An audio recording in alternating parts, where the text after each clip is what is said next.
they were really, really running their stuff to perfection in the second half. They were cutting harder. They were getting us back doors. We needed to settle in. We were able to calm down a little bit when they went up 4 and pull away. So it's a terrific win. The building was amazing. It's getting to a point where I sound like a broken record, how much I appreciate our fans, but I tell you what, like, the worst thing in the world I want to do is let these fans down. When they pack this place in with over 15,000 on a Friday night, it's amazing. So needed to find a way to get it done. Mash was terrific.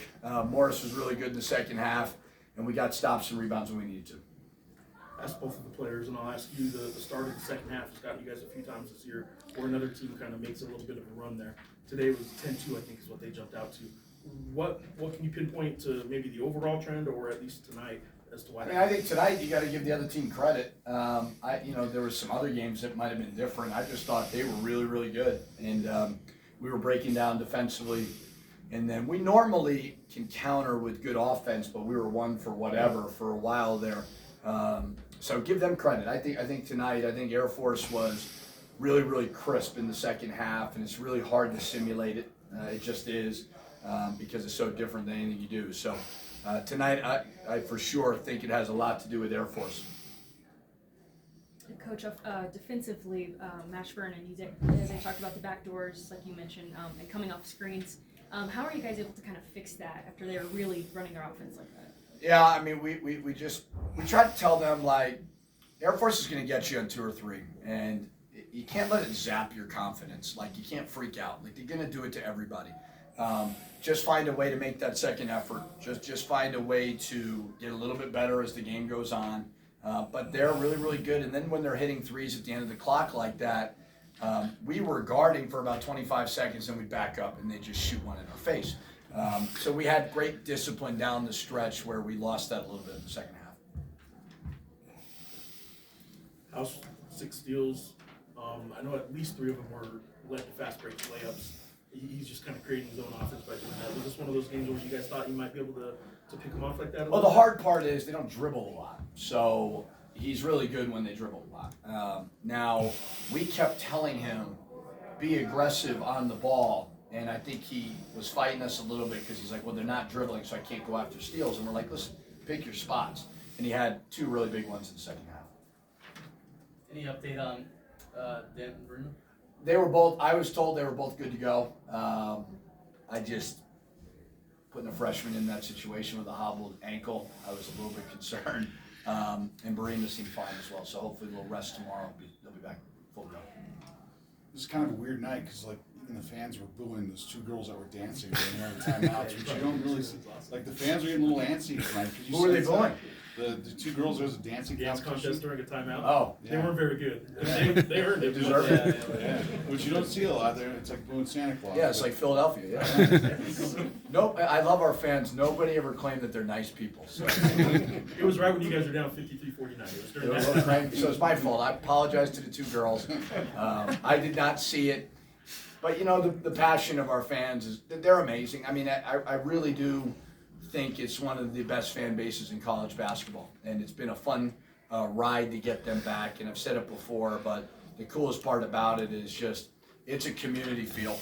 You know, everybody that can get tickets is coming to the games. And, you know, you're seeing all these people that you see throughout school, grocery store, or whatever. So that's going to keep the players here instead of transferring, and that's going to get these recruits as we continue to build. They're going to want to be a part of that. Mo said that he admitted he didn't think Air Force was going to be that good. Now you guys won, so it's an okay thing to admit afterwards. But is that something, you know, you coaches look for all kinds of weird things to motivate them or to remind them? Is that something you're going to have to remind them that this league you can't overlook even Air Force or any of these teams? Well, I think Air Force is unique to guys who haven't played against them. And so we had to find a way to get the win. We played them again at their place, so hopefully we'll be a little bit more ready to go for them. I mean, I thought they were really good.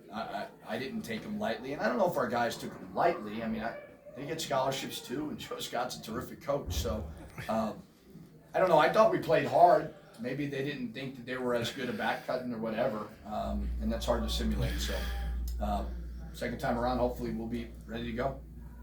Coach, we're almost into February, kind of into that final stretch heading into March. How do you take, with the last 3 games, especially the double overtime, what do you take from that and to really drive into your team in this final stretch to keep their heads on straight, make sure we kind of don't have mistakes maybe like tonight? One game at a time. We're going to go home, get some rest. We're going to take tomorrow off, and then we'll come back on Sunday and we will dissect this film, and then we'll try to put a game plan together for Utah State. I think that if there's one thing I would give any coach in this profession, because of the world that we live in, the volatility of, in, not in, great coach, horrible coach, great player, bad player, it all just flips. And you can't get too high, you can't get too low.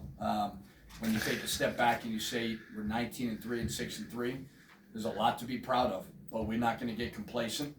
We are going to evaluate this film, see where we can be better as a coaching staff and as a team, and get back to work. So it's exciting to think about February and March, but that's not going to be the tone from the top.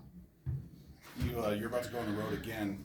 I'm just curious, this team does play pretty well on the road. Is there like a magic button you push that helps these guys focus? I'm a really good road coach. Yeah. No, they've been composed. Knock on wood, they continue to be that way, but there hasn't been an environment or a moment that they haven't been ready for on the road, which is great. San Diego State, Nevada, we were ready to go. Obviously, we've won, 4, I believe, or 5 on the road. So I think the maturity and the confidence certainly can help. Anything else for Coach? All right, thank you. Thanks, Coach. Air Force, scholarships? Not all of them. They do get scholarships, though, don't they? I don't think they do they? They don't pay for school.